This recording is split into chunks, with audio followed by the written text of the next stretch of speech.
Kamala Harris has reached peak desperation in her bid to win the election after a disastrous few weeks on the campaign trail. Today, Kamala Harris publicly compared Donald Trump to Hitler. So yesterday we learned that Donald Trump's former chief of staff, John Kelly, a retired four-star general, confirmed that while Donald Trump was president, he said he wanted generals like Adolf Hitler had. Donald Trump said that because he does not want a military that is loyal to the United States Constitution. He wants a military that is loyal to him. He wants a military who will be loyal to him personally, one that will obey his orders even when he tells them to break the law or abandon their oath to the Constitution of the United States. In just the past week, Donald Trump has repeatedly called his fellow Americans the enemy from within, and even said that he would use the United States military to go after American citizens. And let's be clear about who he considers to be the enemy from within. Anyone who refuses to bend a knee or dares to criticize him would qualify, in his mind, as the enemy within. Like judges, like journalists, like nonpartisan election officials. It is deeply troubling and incredibly dangerous that Donald Trump would invoke Adolf Hitler, the man who is responsible for the deaths of 6 million Jews and hundreds of thousands of Americans. All of this is further evidence for the American people of who Donald Trump really is. This is a window into who Donald Trump really is. The smear comes after former Trump Chief of Staff John Kelly said Trump made comments about Hitler whilst in office. The Trump campaign denies these comments. Social media commentators blasted Kamala Harris for the careless rant, with Charlie Kirk saying, Kamala Harris instantly seizes upon an already debunked hoax from The Atlantic and weaponizes it to attack Donald Trump. They're going to get Trump killed. Pray. Kamala Harris went on, creating more fear and division and calling Trump unhinged. It is clear from John Kelly's words that Donald Trump is someone who, I quote, certainly falls into the general definition of fascist, who in fact vowed to be a dictator on day one, and vowed to use the military as his personal militia to carry out his personal and political vendettas. Donald Trump is increasingly unhinged and unstable. And in a second term, people like John Kelly would not be there to be the guardrails against his propensities and his actions. Those who once tried to stop him from pursuing his worst impulses would no longer be there, and no longer be there to rein him in. So the bottom line is this. We know what Donald Trump wants. He wants unchecked power. The question in 13 days will be, what do the American people want? Thank you.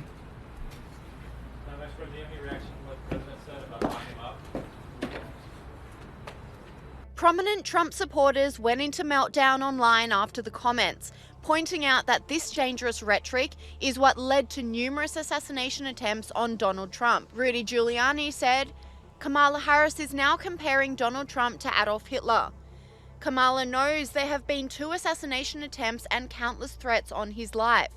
It couldn't be any clearer. This is a dog whistle to potential assassins. Disgraceful. Kamala Harris's speech comes just one day after Barack Obama questioned how the US became so toxic and divided. I don't understand how we got so toxic and just so divided and so bitter. And I get why sometimes people just don't want to pay attention to it. And we all have friends like that. We have family members who are just like, it's all a circus out there. I get that. Publication The Blaze tweeted, Obama yesterday, I don't understand how we got so toxic, so divided, so bitter. Kamala Harris today, Trump said he wanted generals like Adolf Hitler. Press Secretary Karine Jean-Pierre doubled down on the dangerous rhetoric just hours after Kamala Harris's speech. And to be praising Adolf Hitler It's dangerous, and it's also disgusting.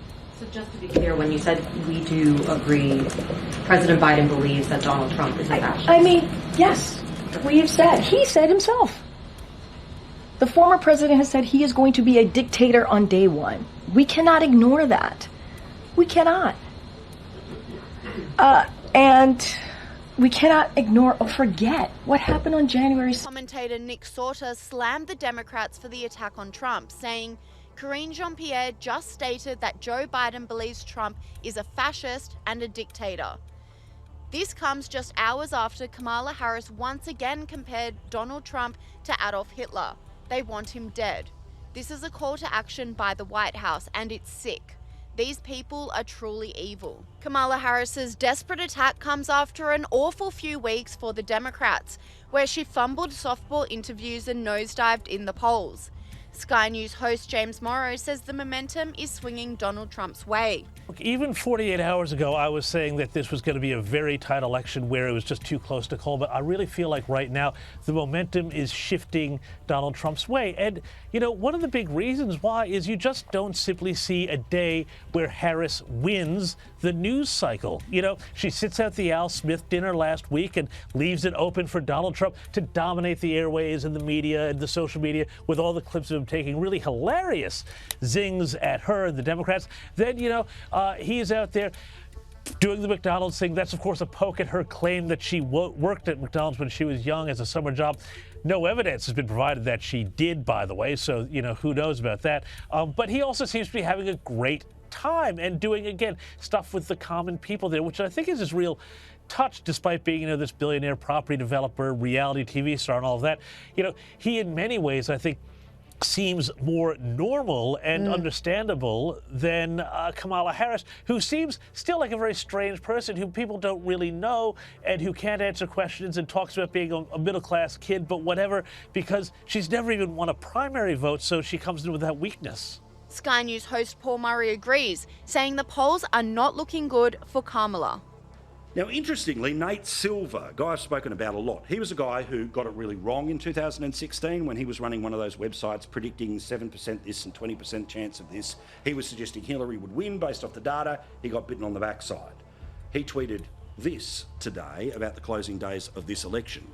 Not sure to what extent it's intentional, but the last couple of weeks feel 2016-ish. Trump is dominating the news coverage with a bunch of stunts that aren't really issues that Harris wants to be closing on. So let's compare where things were 4 years ago when Trump lost and 8 years ago when Trump won.